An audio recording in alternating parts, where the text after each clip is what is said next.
Halo Sobat Guru Peduli semuanya. Assalamualaikum warahmatullahi wabarakatuh. Salam sejahtera buat kalian semuanya. Dan semoga kalian tetap selalu sehat dan selalu bersemangat untuk mempersiapkan diri di dalam menghadapi seleksi CPNS di tahun 2021 ini. Untuk rekan-rekan semuanya, ini adalah soal-soal yang saya kumpulkan dari FR Sekolah Kedinasan yang baru saja berlalu pada bulan Juni dan Juli kemarin, dan saya yakin soal-soal yang akan muncul pada TU CPNS 2021 tidak akan jauh berbeda dengan soal-soal yang kemarin keluar di sekolah kedinasan, maksud saya di TU atau SKD Sekolah Kedinasan tahun 2021 atau tahun yang sama. Dan dalam video ini saya juga memberikan tips cara menjawab soal-soal tersebut dengan cepat dan tepat. Kepada rekan-rekan semuanya yang sudah subscribe, like, dan share channel Guru Peduli, saya ucapkan banyak-banyak terima kasih. Semoga kalian berhasil dalam mewujudkan cita-cita Anda untuk menjadi CPNS di tahun 2021 ini. Dan bagi rekan-rekan yang belum, saya mohon ya, untuk subscribe, like, share, dan channel Guru Peduli. Untuk rekan-rekan semuanya ketahui, channel Guru Peduli ini sengaja saya kembangkan untuk apa? Ada tujuan mulia dari channel Guru Peduli ini, yaitu untuk membantu anak-anak yatim piatu ya. Oke rekan-rekan, ada beberapa soal dalam video kali ini. Ada soal analogi, ada silogisme, ada numerik ya, yang semuanya muncul di sekolah kedinasan kemarin, yang saya kumpulkan dari beberapa peserta dari Palembang, dari Jambi, dari Banten, dari Jakarta, dan dari Papua, serta dari beberapa daerah yang lainnya. Oke rekan-rekan, mari langsung kita masuk ke bagian pertama ya. Oke, bagian pertama adalah analogi kata. Analogi kata ini kelihatannya mudah, tapi kalau rekan-rekan tidak jeli atau tidak teliti mengerjakannya, bisa jadi Anda kehilangan angka atau kehilangan poin di tes analogi kata ini. Jujur, buat saya analogi kata adalah salah satu tes yang menurut saya paling mudah. Makanya saya selalu mentargetkan untuk tes analogi kata saya harus 100% benar. Dan di dalam tes TIU ada antara 3 sampai 8 soal analogi kata yang masing-masing peserta berbeda jumlahnya ya. Baik rekan-rekan, sebelum saya mulai, saya mohon kepada rekan-rekan untuk menyiapkan kertas kosong dan pulpen. Dan di sini ada 5 soal analogi kata, akan saya berikan setiap soalnya waktu 5 sampai 8 detik untuk menjawab. Kemudian setelah itu nanti kita bahas langsung ya. Oke. Baik rekan-rekan, ingat ya, analogi kata itu adalah persamaan atau persesuaian hubungan kata atau hubungan antar kata dalam suatu kelompok kata dengan kelompok kata yang lain.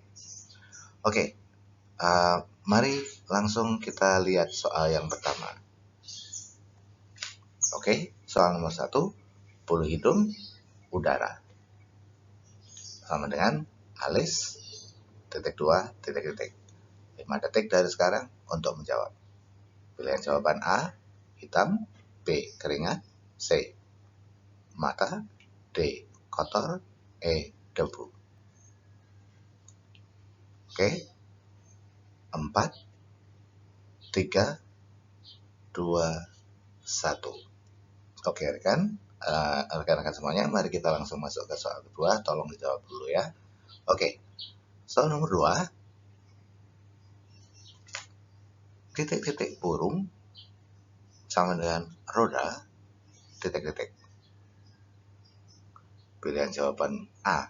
Sangkar strip motor, B. Sayap strip mobil, C. Paruh strip lingkaran, D. Cakar strip setir, E. Terbang strip jalan raya. Anda punya waktu 4 detik dari sekarang untuk memilih jawaban yang menurut Anda benar. 4, 3, 2, 1. Oke, soal berikutnya nomor 3. Beranak titik 2 mamalia sama dengan titik titik titik titik. Oke, ada pilihan jawaban A. Bertaring titik 2 karnivora, B. Bertelur titik 2 unggas, C. Berkelompok titik 2 insekta, D. Berjemur reptilia, E. Berkaki 4 herbivora. Anda punya waktu 4 detik dari sekarang untuk menjawab. 4, 3, 2, 1. Soal berikutnya. Nomor 4. Lebat titik-titik sama dengan titik-titik laut. Ada 5 pilihan jawaban di sini. A. Pohon, ikan, B. Hijau, biru, C. Gundul, samudra, D. Hujan, ombak, E. Hutan luas. 4 detik dari sekarang. 4, 3, 2, 1. Soal berikutnya nomor 5. Fiksi titik 2 titik-titik ya sama dengan titik-titik akar. Ada 5 pilihan jawaban di sini. A. Opera rumput, B. Legenda ilalang, C. Komik batang, D. Prosa pohon, atau E. Buku serabut. 5 detik dari sekarang. 5, 4, 3, 2, 1. Oke rekan-rekan, mari kita cek jawaban rekan-rekan dengan jawaban atau bahasan yang akan saya berikan berikut ini. Oke rekan-rekan, ini tadi soal nomor 1-nya, bulu hidung, titik 2 udara, sama dengan alis, titik-titik. Analogi kata itu adalah mencari persesuaian hubungan kata antar kelompok kata. Jadi ini ada kelompok kata pertama ada bulu hidung dan udara. Kemudian kelompok kata yang kedua itu alis dan Anda diminta untuk melengkapi kelompok kata kedua ini. Untuk bisa menjawab soal analogi seperti ini dan benar, Anda harus bisa mencari hubungan kata dari masing-masing kata tersebut atau fungsinya. Nah, kita lihat ya. Oke, jenis hubungan katanya adalah, kita lihat. Jenis hubungan katanya adalah kata pertama, itu bulu hidung, fungsinya untuk menyaring kata kedua, itu udara. Gitu ya rekan-rekan ya.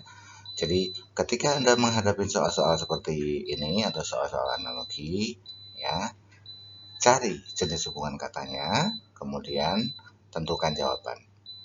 Kita lihat ya, jadi ini tadi jenis hubungan katanya adalah kata pertama, fungsinya untuk menyaring kata kedua. Nah, atau kalau kita taruh dalam kalimat seperti ini, bulu hidung berfungsi untuk menyaring udara. Nah, kemudian kita cari kita lengkapi padanan kata yang kedua atau kelompok kata yang kedua ya. Alis berfungsi untuk menyaring titik-titik. Apakah alis berfungsi untuk menyaring keringat, hitam, mata, kotor, atau debu? Oke, rekan-rekan, menurut Anda?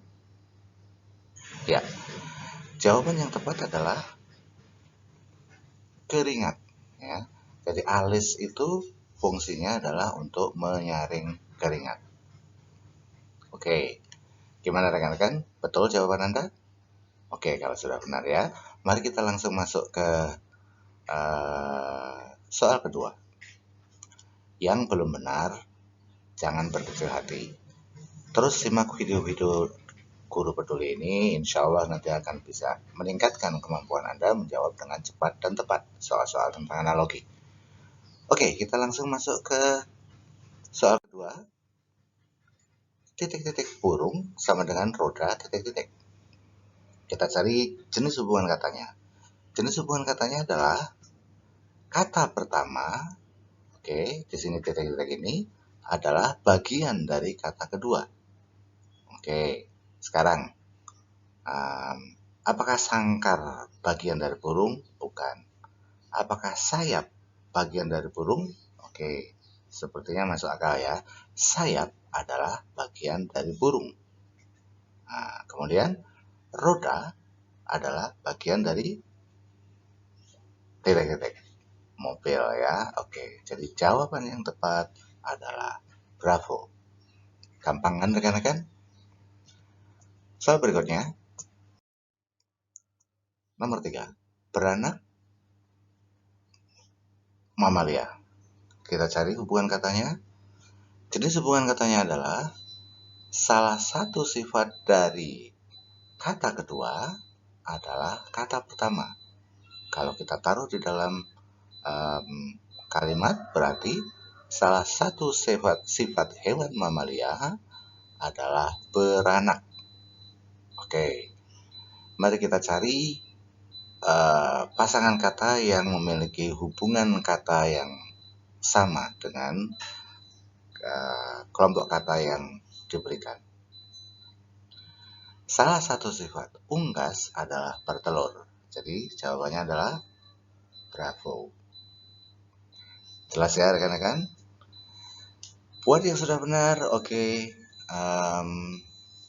Jangan berhenti sampai di sini, terus perbanyak latihan dan simak terus video-video dari channel Guru Peduli sehingga Anda akan bisa lebih memantapkan kemampuan Anda di dalam mengerjakan soal-soal analogi. Dan yang masih belum benar, jangan berkecil hati. Terus simak video-video Guru Peduli.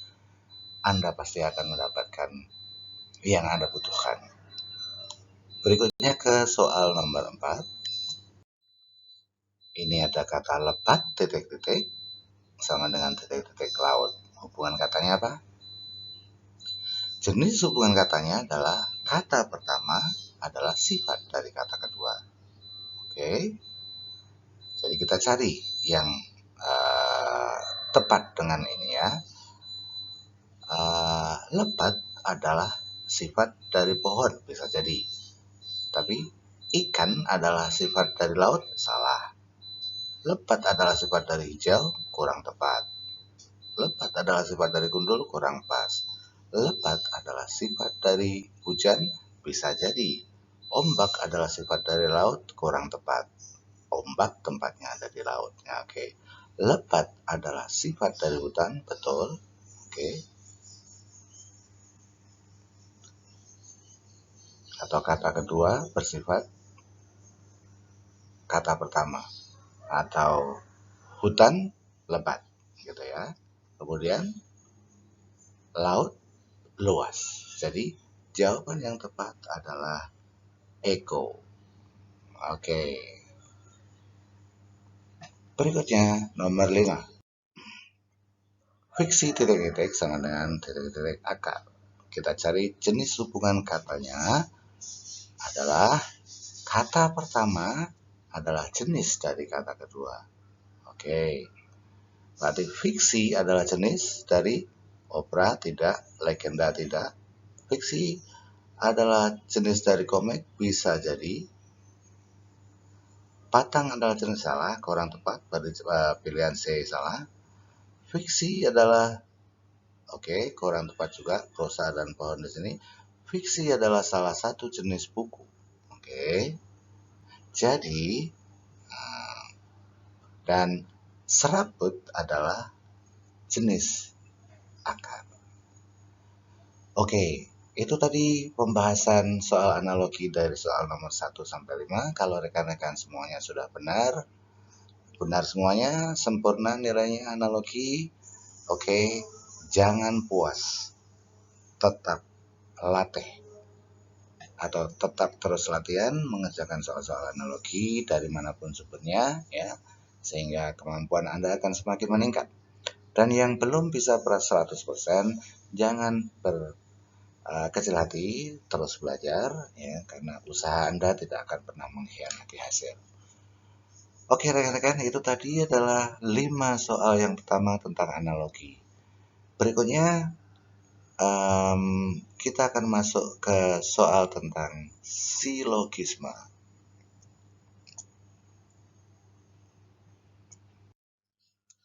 Baik Sobat Guru Peduli semuanya, soal berikutnya adalah soal nomor 6 atau soal yang pertama tentang silogisme. Setiap orang yang menerobos lampu merah akan mendapatkan tilang. Ini premis mayornya. Dan premis minornya, Jokodi menerobos lampu merah. Kalau kita gambarkan seperti ini ya rekan-rekan ya. Ini menerobos lampu merah. Dan Jokodi ini adalah orang yang menerobos lampu merah. Ya. Kemudian ada gambar lebih besar di sini, ditilang atau mendapatkan tilang. Artinya apa? Artinya setiap orang yang menerobos lampu merah atau menerobos lampu merah itu adalah subhimpunan dari akan mendapatkan tilang, itu ya. Dan Jokodi menerobos lampu merah. Ini artinya pada premis minor ini ya, atau premis minor ini terjadi sesuai dengan A pada premis mayor ya. Maka simpulan yang tepat adalah Jokodi mendapatkan tilang atau akan mendapatkan tilang. Pilihan jawaban mana yang tepat rekan-rekan? Ya, pilihan jawaban yang tepat adalah C. Jokodi akan ditilang. Ya, oke. Ya, oke. Gampang kan rekan-rekan? Mari kita langsung masuk ke soal berikutnya.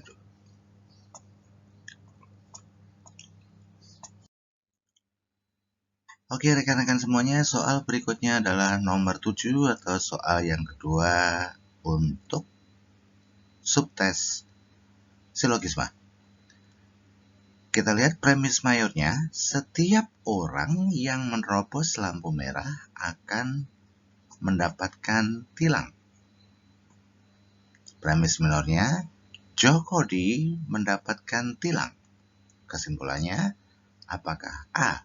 Jokodi menerobos lampu merah, B.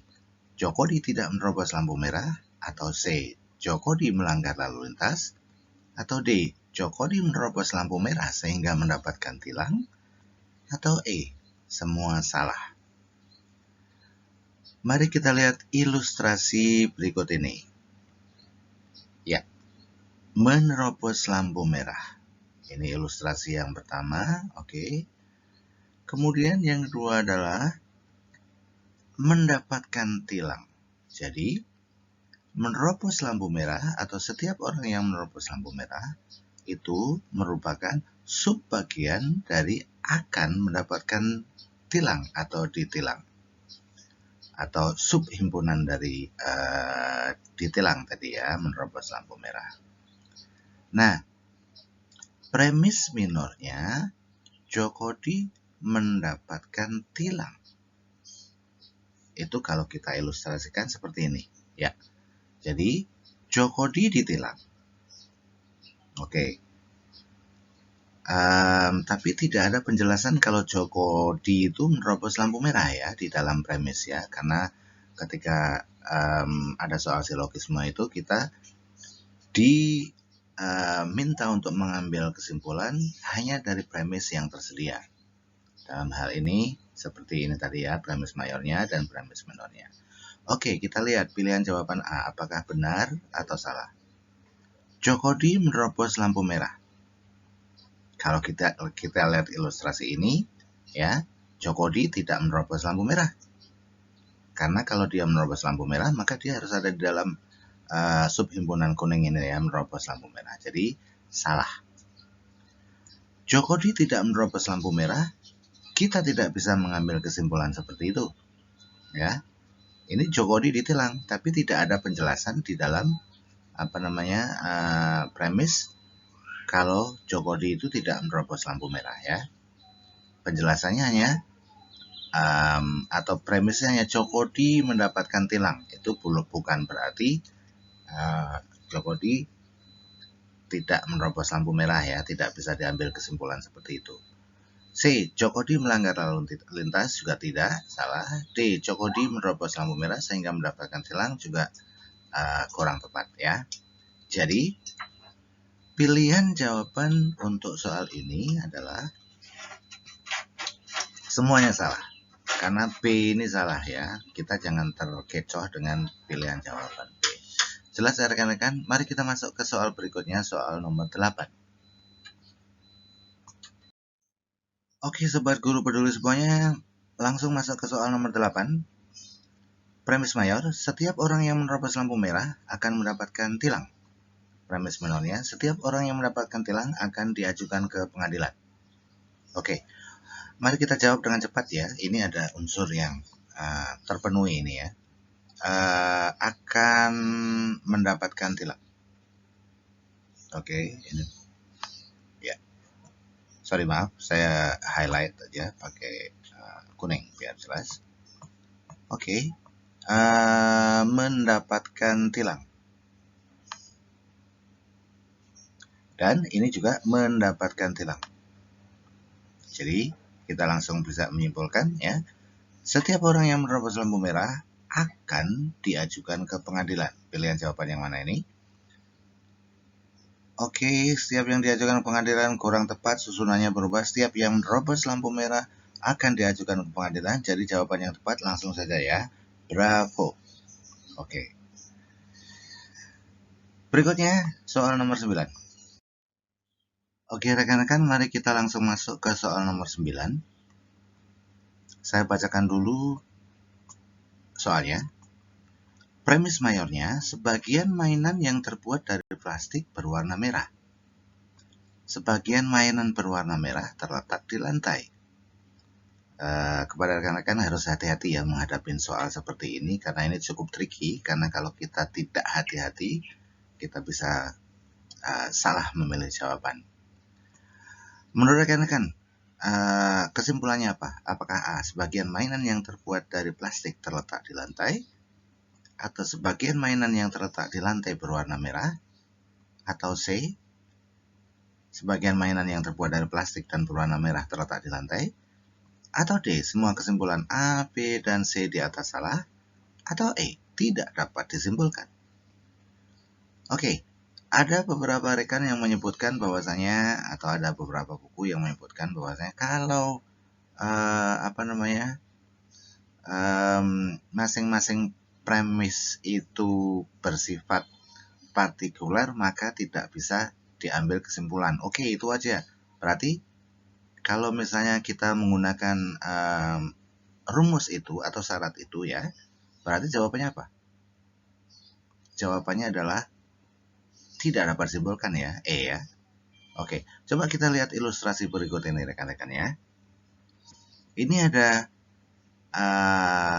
sebagian mainan terbuat dari plastik. Ini ada mainan terbuat dari plastik ya. Kemudian sebagian mainan yang terbuat dari plastik ini berwarna merah. Ini mainan berwarna merah. Berarti ini bisa diambil kesimpulan apa? Sebagian mainan yang terbuat dari plastik berwarna merah. Ya, oke. Ini kalau kita mengambil kesimpulan dari dari ilustrasi ini ya. Kemudian ada yang ketiga, sebagian mainan yang berwarna merah ini terletak di lantai. Ini ada mainan yang terletak di lantai. Oke.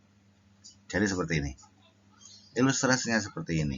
Apakah A bisa masuk ke dalam simpulan ini rekan-rekan? Misalnya, sebagian mainan yang terbuat dari plastik, nih mainan terletak di lantai.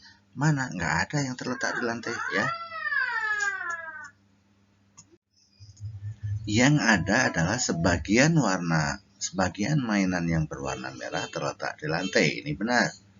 Tapi kan tidak bisa diambil kesimpulannya. Jadi kenapa ini tidak bisa diambil kesimpulan? Karena ini ya kita lihat hubungan antara ketiga himpunan ini bukan hubungan subhimpunan ya. Kalau subhimpunan itu pasti di dalamnya ya. Tapi ini adalah hubungan irisan sehingga tidak bisa disimpulkan dengan simpulan A ya. Mungkin ada beberapa rekan yang terkecoh dengan pilihan jawaban A ini. Atau pilihan jawaban B juga ya. Oke. Padahal untuk soal seperti ini tidak bisa diambil kesimpulan. Gitu ya rekan-rekan. Mari kita langsung masuk ke soal berikutnya. Soal nomor 10 atau soal kelima tentang silogisme. Dan yang terakhir ya. Soal nomor 10, tidak ada pahlawan yang korupsi. Itu premis mayornya. Premis minornya, Pak Kumis bukan pahlawan. Oke. Menurut rekan-rekan, pilihan jawaban yang tepat adalah apakah A. Jika melakukan korupsi, maka Pak Kumis bukan pahlawan? Atau B. Pak Kumis bukan pahlawan karena korupsi? Atau C. Ada pahlawan yang korupsi? D. Jika korupsi, maka Pak Kumis bukan pahlawan? Atau E. Tidak dapat diambil kesimpulan. Oke, saya kasih waktu Anda 4 detik untuk memilih jawaban. 4, 3, 2, 1. Oke rekan-rekan, tentukan pilihan jawaban Anda dan mari kita lihat jawaban yang benar adalah tidak dapat diambil kesimpulan. Karena apa? Karena kedua premis ini bersifat negatif. Premis mayornya tidak ada negatif kan? Kemudian premis minornya Pak Kumis bukan. Nah, bukan ini kan juga negatif ya. Jadi kalau ada kalau premis mayor dan premis minor dua-duanya negatif, maka tidak bisa diambil kesimpulan. Gimana rekan-rekan? Jelas ya semuanya? Mudah-mudahan semuanya bisa ditangkap dengan baik dan jelas oleh rekan-rekan semuanya. Dan masih ada 10 soal lagi berikutnya tentang numerik ya. Mari kita lihat soal berikutnya.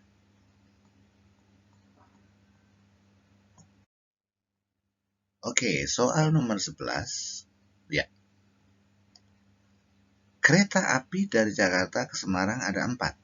Sedangkan dari Semarang ke Madiun ada 3. Jika Ruli ingin pergi ke Madiun dari Jakarta melewati Semarang dengan kereta api ya, ada berapa cara yang dapat ia lakukan untuk menggunakan kereta api tersebut? Oke, kalau ada soal seperti ini rekan-rekan, tahu bagaimana cara mengerjakannya? Ya, sebenarnya sederhana ya kalau ada soal begini. Tinggal kalikan saja ya. Kalikan jumlah kereta api dari Jakarta menuju ke Semarang tadi ya. Dari A ke B ada 4 ya.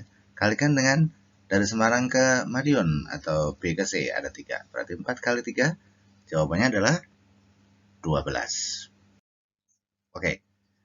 Soal berikutnya nomor 12. Ini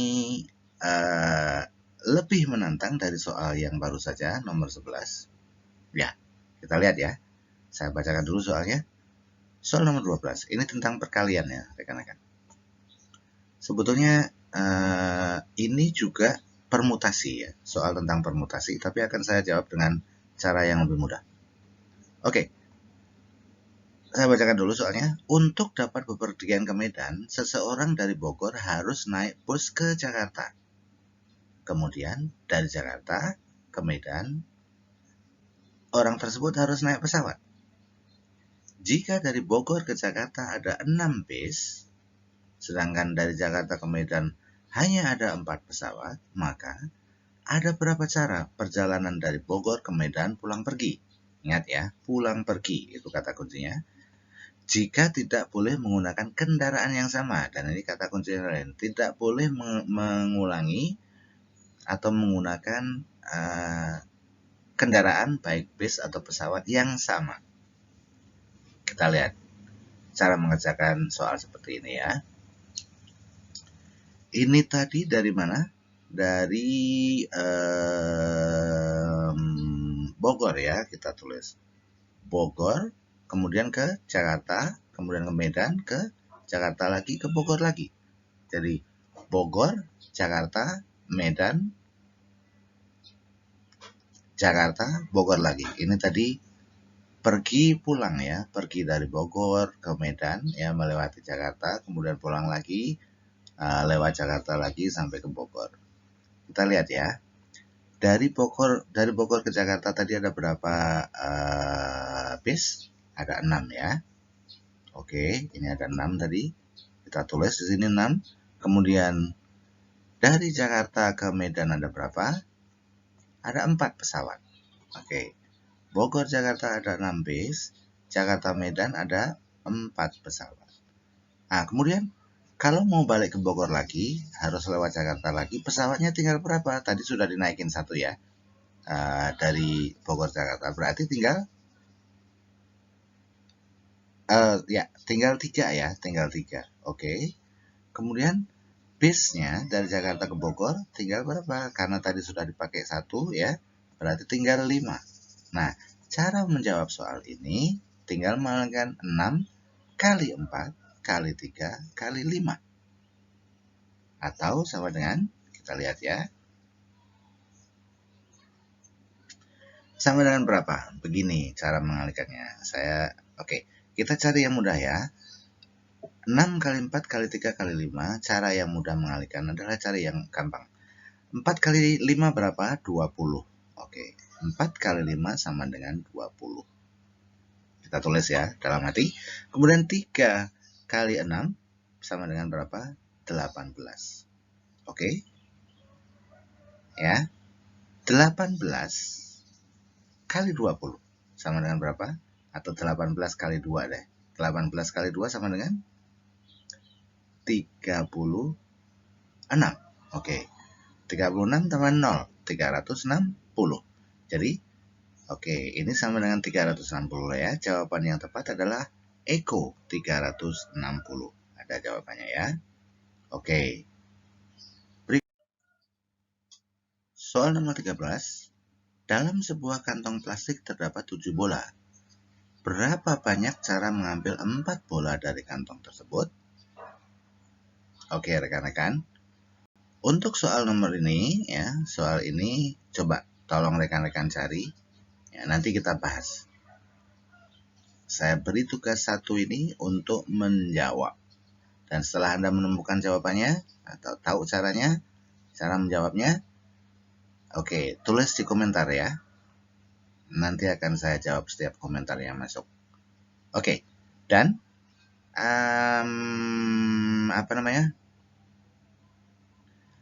saya kasih petunjuk sedikit untuk soal nomor 13 ini ya. Petunjuknya adalah menggunakan rumus kombinasi untuk soal ini. Ya, rekan-rekan. Kombinasi itu ya. Rumusnya adalah kombinasi 4 dari 7. Kombinasi 4 dari 7 atau C R dari N. N-nya 7, R-nya 4. Tinggal menghitung ya. Berarti 7 faktorial per 7 min 4 faktorial atau N min R ya kali R faktorial. Nah, itu rumusnya seperti itu. Coba nanti kerjakan ya. Kalau sudah ketemu jawabannya, tulis di komentar. PR buat rekan-rekan semuanya. Kita masuk ke soal nomor 14. Soal nomor 14. Dalam suatu pesta terdapat 10 orang yang hadir. Agar mereka saling mengenal atau saling kenal, maka mereka saling berjabat tangan. Hitunglah banyaknya jabat tangan yang terjadi. Oke. Kalau jabat tangan antara Joko dengan Adi misalnya, apakah sama dengan Adi dan Joko? Sama ya. Jadi tidak memperhatikan posisi ya. Oke. Artinya ini kita menggunakan rumus apa? Kombinasi. Oke, kita lihat hitungannya ya. Ini ada, jadi N-nya ini adalah 10 ya. Kemudian kalau jabat tangan itu kan, yang setiap jabat tangan itu kan ada 2 orang ya. Ya oke. Jadi R-nya adalah 2. Jadi kita lihat rumusnya. Jadi N-nya adalah 10 dan R-nya adalah 2. Kita masih ingat rumus kombinasi rekan-rekan? Rumus kombinasi adalah sebagai berikut. N faktorial per N minus R faktorial kali R faktorial. Mari kita masukkan angkanya di sini ya. N-nya adalah 10 atau 10 faktorial. Kemudian per 10 min 2 faktorial. 10 min 2 faktorial itu berarti 8 ya. Oke. Kemudian 2 faktorial. Ini R tadi ya. Oke. Kalau kita masukkan angkanya seperti ini. Menjadi 10 faktorial itu tadi 10 kali 9 kali 8 faktorial. Berhenti ya, karena di bawahnya ada 8 ya. Oke. Kemudian 8 faktorial, 2 faktorial. Oke. Jadi kita coba dengan cara mencoret. Ini ada 8 faktorial, kita coret dulu 8 faktorialnya. Oke, kemudian ini juga 8 faktorialnya dibagi ya, habis dia di sini. Oke. Jadi tinggal 10 kali 9. Oke. Dibagi 2 faktorial. 2 faktorial itu sama dengan 2, sama juga dengan 2 ya, karena 2 kali 1 ya. Oke. Jadi 10 kali 9 berapa? 90. Ini 90 ya rekan-rekan. Dibagi 2 sama dengan 45. Oke. Jadi jawaban yang benar adalah Charlie 45. Oke. Jelas ya? Mudah-mudahan membantu teman-teman untuk memahami bagaimana cara mengerjakan soal-soal kombinasi dan juga permutasi nanti ya. Kita masuk ke soal berikutnya, nomor 15. Dalam sebuah ujian, seorang mahasiswa diwajibkan mengerjakan 5 soal dari 8 soal yang tersedia. Tentukan banyaknya jenis pilihan soal yang mungkin untuk dikerjakan. Atau cara ya, oke. Oke, kita lihat. Ini juga sama, ketika kita mengerjakan 5 soal dari 8, misalnya kita mengerjakan soal 1, 2, 3, 4, 5, dengan 5, 4, 3, 2, 1, itu sama aja ya. Soal itu yang kita kerjakan. Jadi, susunan tidak berpengaruh di sini. 1, 2, 3, 4, 5, 5, 3, 4, 2, 1, dan lain sebagainya. 3, 2, 5, 4, 1 sama aja ya. Berarti ini kita menggunakan rumus kombinasi. Ingat tadi rumus kombinasinya apa rekan-rekan? Kita lihat ya. Oke, di sini N-nya adalah 8 dan R-nya adalah 5. Kita lihat. N-nya 8 dan R-nya 5, maka ya N faktorial per N min R faktorial. Oke. Nah, kita lihat ini. Ya. Oke. Kita masukkan angkanya. 8 faktorial per 8 tadi, N-nya 8 min 5 R-nya. Berarti sama dengan 3 ya ini ya. Oke. 3 faktorial dan kalikan 5 faktorial. Kita masukkan lagi angkanya.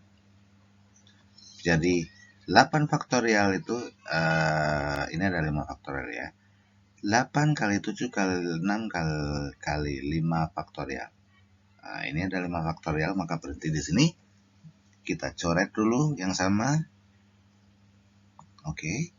Ini ada 5 faktorial, bisa kita coret. 5 faktorialnya juga bisa kita coret. Oke. Kemudian ini ada 3, ini ada 6, jadi kita coret saja 3-nya sama dengan 1 di sini ya. 1, oke. Dan di sini 6-nya kita coret, di sini menjadi 2. Oke. Ya, berarti 8 kali 7 sama dengan 56, kali 2 sama dengan 112. Jadi, pilihan jawaban yang tepat adalah Eko 112. Oke, semoga bermanfaat buat rekan-rekan semuanya. Mari kita langsung masuk ke soal berikutnya, nomor 16. Seorang pedagang buah berbelanja buah-buahan di pasar induk. Harga rata-rata buah mangga, nangka, apel, jeruk, melon, semangka, duku, rambutan, kelangkeng, salak, dan nanas adalah 525.000 per kuintal. Itu rata-ratanya ya. Kemudian pedagang tersebut menambahkan durian sehingga maksudnya tambah membeli durian sehingga rata-ratanya menjadi 526.000 per kuintal. Berapakah harga durian tersebut? A. 537.000, B. 533.000, C. 532.000, atau D atau E. Mari kita hitung ya. Ini soal tentang rata-rata gabungan. Jadi kita hitung dulu ini, ada berapa buah di sini ya? Buah mangga 1, buah nangka 2, 3 ya. Nah, sebentar. 4, 5, 6, 7, 8, 9, 10, dan nanas 11. Oke, jadi ada 11 buah. Kemudian setelah ditambah durian menjadi 12 buah dan rata-ratanya menjadi 526.000. Jadi kita lihat ya, ini harga 11 buah ya, setelah ditambah durian, tapi tetap 11 tadi ya, itu rata-ratanya 526.000. Jadi 526.000 kali 11 sama dengan 6.312.000. Ini rata-rata ya setelah ditambah dengan durian tadi ya, rata-ratanya ya. Tapi harga duriannya belum kita cari, belum ketemu ya, berarti belum masuk di situ. Nah, sementara harga 11 buah sebelum durian masuk itu 5.775.000. Nah, untuk mencarinya ya, untuk mencari harga durian kita kurangkan ya rata-rata dari maksud saya total dari total dari harga 11 buah yang rata-ratanya 526.000 setelah ditambah durian ya, dan sebelum ditambah durian. Nah, harga durian adalah ini selisih antara harga setelah durian masuk dan harga sebelum durian masuk. Rata-ratanya ya menjadi 6.312.000 dikurangi 5.775.000. Hasilnya sama dengan 537.000. Jadi jawaban yang tepat untuk soal ini adalah A ya. Oke. Ini ya, A ya. Oke. Jelas ya rekan-rekan, mari kita masuk ke soal berikutnya, nomor 17.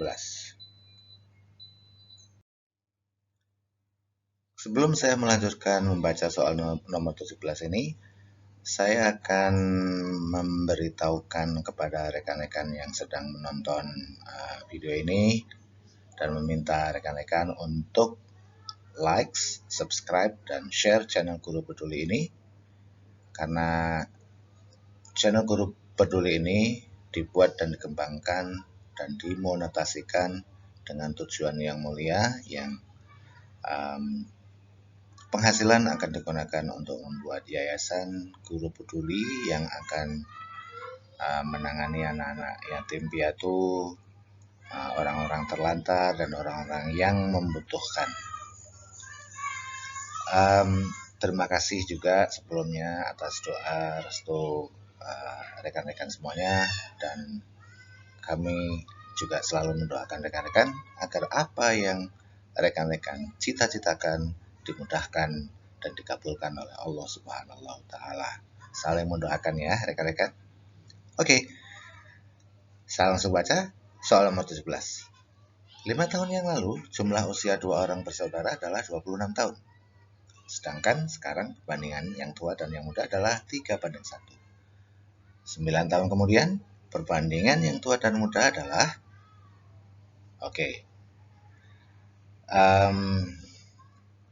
soal seperti ini sebetulnya tantangannya dari bagaimana kita menotasikan ke dalam bentuk matematika ya.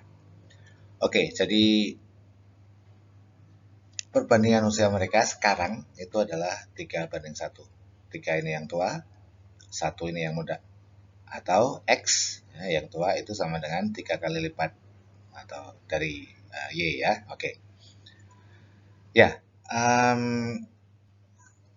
Kita baca 5 tahun yang lalu, berarti dikurang 5 ya. Usia dua orang bersaudara tersebut adalah 26 tahun. Jadi ditambah ya, usia yang tua dan usia yang muda 5 tahun yang lalu ya ditambah itu sama dengan 26 tahun. Kita lihat ya. Jadi X min 5, ini 5 tahun yang lalu, plus Y min 5 tahun yang lalu sama dengan 26. Ya. Nah, ini gampang ya rekan-rekan. Jadi min 5 pindah ke sini menjadi plus ya. Ini juga min 5 pindah ke sini menjadi plus. Berarti 26 plus 10 ya. Ini X plus Y sama dengan 26 plus 10. Sama dengan X plus Y ya. X plus Y sama dengan 36. Karena min 5 ini menjadi min 10 ya, dipindah menjadi plus 10 menjadi X plus Y sama dengan 36. Sekarang X tadi apa? X itu sama dengan 3Y. Berarti kita samakan ini ya. Karena biar bisa dioperasikan maka X-nya ini harus kita substitusi dengan 3Y ini ya. 3Y plus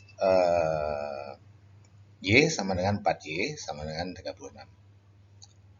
Berarti Y sama dengan 36 bagi 4 ya, sama dengan 9.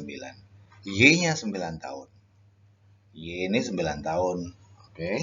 Berarti X-nya berapa? Kali 3 sama dengan 27. Coba kita lihat ya. 9 tambah 27 sama dengan berapa? 36. Nah, ini sekarang ya. Sekarang yang ditanyakan adalah 9 tahun kemudian atau 9 tahun yang akan datang. Berarti ditambah 9. 9 tahun kemudian berarti X itu sama dengan 27 plus 9 sama dengan 36 tahun. Ini X. Kemudian Y-nya berapa? Y-nya 9 plus 9. Tadi ini kan Y-nya 9 ya. Plus 9 tahun sama dengan 18 tahun. Nah, berarti tinggal kita kecilkan 36 bagi 18 sama dengan berapa? 2 ya. Betul ya? 36 ya berarti 2 banding, perbandingannya adalah 2 banding 1. Ada jawabannya? Ya, ternyata jawabannya ada di D.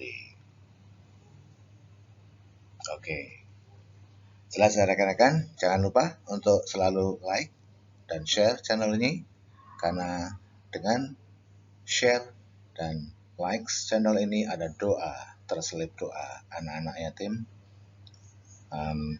kepada keberhasilan Anda. Berikutnya soal nomor 18. Pada babak final lomba menyanyi terdapat 7 finalis yang memperebutkan posisi juara 1 sampai dengan juara 4. Banyaknya susunan juara yang mungkin terjadi adalah ada 5 pilihan jawaban di sini. Kita lihat ya, ada 7 finalis. Kemudian posisi yang diperebutkan adalah 4. Oke. Ini sebetulnya pakai rumus permutasi bisa ya, tapi saya mau cari yang gampang saja. Oke, kita lihat ada berapa posisi juara yang diperebutkan. Ada 4 ya, berarti kita buat posisi 1 ya, juara 1, juara 2, juara 3, dan juara 4. Oke. Sekarang ada berapa finalis tadi? 7 finalis ya. Berapa orang yang memperebutkan juara 1? Berarti 7 orang. Oke, 7 orang memperebutkan juara 1. Ya. Kalau begitu, ada berapa orang yang memperebutkan juara 2? Kan ini 7, berarti dikurang 1 karena satunya sudah juara di sini, berarti tinggal 6 orang. Kemudian berapa orang lagi yang memperebutkan juara 3? Itu kurang bersatu lagi karena sudah ada yang masuk ke sini kan, berarti tinggal 5 yang memperebutkannya. Dan juara 4 juga turun lagi karena sudah ada yang masuk ke juara 3 tadi, berarti tinggal 4 orang. Nah, untuk mencari caranya, tinggal kita kalikan 7 kali 6 kali 5 kali 4. Oke. Kita kalikan dulu yang mudah ya. 4 kali 5 berapa? 20 ya, atau 2. Oke. Kemudian 6 kali 7 berapa? 42. Nah, berarti 42 kali 2. Nah, 42 kali 2 sama dengan 84. Nah, tadi kan 20 ya, berarti 840 cara. Jadi jawaban yang tepat adalah Charlie. Oke, rekan-rekan, jelas ya? Oke. Ya, untuk sementara di video ini sampai di situ saja, ya. Semoga apa yang saya sampaikan hari ini bermanfaat buat rekan-rekan semuanya. Tetap semangat, jangan lupa untuk selalu menjaga diri karena COVID-19 masih mengancam di sekitar kita. Terapkan 5M dan patuhi kebijakan PPKM pemerintah sehingga kita turut serta untuk mengurangi atau mempercepat menghilangkan wabah ini ya. Doa kami selalu menyertai rekan-rekan semuanya. Semoga bermanfaat. Terima kasih sudah menonton. Salam sukses selalu. Salam Guru Peduli. Jangan lupa untuk share dan subscribe channel Guru Peduli ini. Wabillahi taufiq wal hidayah. Wassalamualaikum warahmatullahi wabarakatuh. Bye-bye.